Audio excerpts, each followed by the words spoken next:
খোলা চুলের পরিণতি গল্পটা একটা ভাইয়া পাঠিয়েছে, আমি ওনার মতো বলার চেষ্টা করছি। আমার নাম নাসিমউদ্দিন। ঘটনাটি আমার মামাতো বোনের সাথে ঘটে। ঘটনাটা প্রায় আজ থেকে 12 বছর আগের। আমার আম্মুরা 3 ভাই 2 বোন। আমার খালার বাসা নবাবগঞ্জ থানার কোনো এক গ্রামে। আমার খালার বাসার সামনে বিশাল এক স্কুলের মাঠ, তার পাশে একটা নদী, তার পাশে গ্রামে ঢোকার রাস্তা, তার পাশে দুটো বিশাল তাল গাছ। আমার খালার বাসার পাশে একটা পারিবারিক কবরস্থান। ছোটবেলা থেকে আমার মামাতো বোন আমাদের বাসায় থাকতো। একদিন আমার খালাতো বোন সহ সবাই গেলাম ওই খালার বাড়িতে। দুদিন খালার বাড়িতে থাকার পর বাসায় ফিরে আসি। বাসায় ফিরে আসার পর থেকে আমার আপুর আচরণ কেমন যেন একটু অন্যরকম হয়ে যায়। বলে রাখা ভালো, আমি মিষ্টি খুব পছন্দ করি, তাই আমার বাসায় মিষ্টি সবসময় থাকে। আমি ফ্রিজ খুলে দেখি মিষ্টির বাক্স ফাঁকা। ছোট হওয়ার কারণে আমি কান্না শুরু করি। তখন আমার মামাতো বোন বলে, মিষ্টিই তো খেয়েছি, তোমাকে তো আর খেয়ে ফেলিনি। আমি অবাক হলাম, সে আমাকে তুমি করে বলছে। ও কখন আমাকে তুমি করে কথা বলে না, আর আপু মিষ্টি একবারই পছন্দ করে না, আর ওই মেয়ে পুরো মিষ্টির বাক্স খেয়ে ফেলেছে। এরপর আব্বু পুরো 2 দিন মিষ্টি আনেনি বাসায়। ঘটনার 2 দিন পর আম্মু লক্ষ্য করে আমার বোন রান্নাঘর থেকে একসাথে 1 কেজি চিনি খেয়ে ফেলেছে।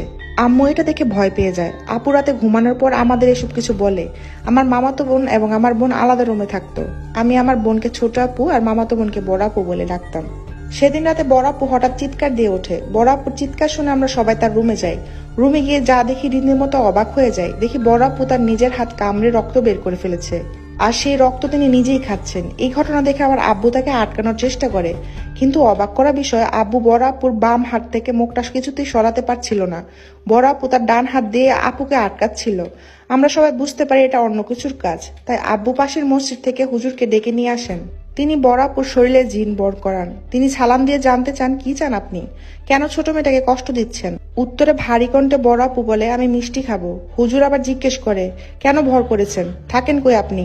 উত্তরে বড় আপু বলে, আমি মিষ্টি খাবো। হুজুর যতবারই প্রশ্ন করেছে বড় আপু একটাই উত্তর, আমি মিষ্টি খাবো। বারবার প্রশ্ন করার পরও বড় আপুর একটাই উত্তর, আমি মিষ্টি খাবো। তারপর বাধ্য হয়ে ইমাম সাহেব বললেন, যদি মিষ্টি দেই তাহলে সব বলবেন তো। বড় আপু ভারী কণ্ঠে বলে, হ্যাঁ। রাত তখন 2টা বাজে, দোকানপাট সবকিছু বন্ধ। তবে আমার এক বড় ভাইয়ের মিষ্টির কারিগর। আব্বুকে তাকে কল দিয়ে বলে 2 কেজি মিষ্টি নিয়ে আসতে। কিছুক্ষণ পরে তিনি মিষ্টি নিয়ে আসেন। তারপর বড় আপুর সামনে মিষ্টি রাখা হয়। বড় আপু একটা হাসি দেয়। আমরা সবকিছু বোঝার আগে 5 থেকে 7 মিনিটের মধ্যে তিনি 2 কেজি মিষ্টি খেয়ে ফেলেন। আমরা সবাই রীতিমতো অবাক হচ্ছি, কিভাবে সম্ভব। তারপর ইমাম সাহেব তাকে প্রশ্ন করলেন, কই থেকে আসছেন আপনি। উত্তরে বড় আপু বলে, কিছুদিন আগে এমে আমার সামনে চুল ছেড়ে দিয়ে আসছিল। আমি রাস্তায় তাল গাছে থাকি। বুঝতে পারছেন কোন তাল গাছ? হ্যাঁ, ওইটা আমার খালার বাড়ির পাশের তাল গাছ। দ্বিতীয় প্রশ্ন, কেন আসছেন আপনি। উত্তরে বড় আপু বলে, আমার এই মেয়েকে পছন্দ হয়েছে, তাই ওর সাথে এসেছি। ইমাম সাহেব চেষ্টা করছিলেন কিভাবে জিনকে তাড়ানো যায়। এক পর্যায়ে জিনটি আরো 3 কেজি মিষ্টি চেয়ে বসে। আব্বুও রাজি হয়ে যায়। তারপর জিনটি পাশের একটা আম গাছের বড় ডাল ভেঙে চলে যায়। ঘটনাটা এখানে শেষ হয়নি। বড়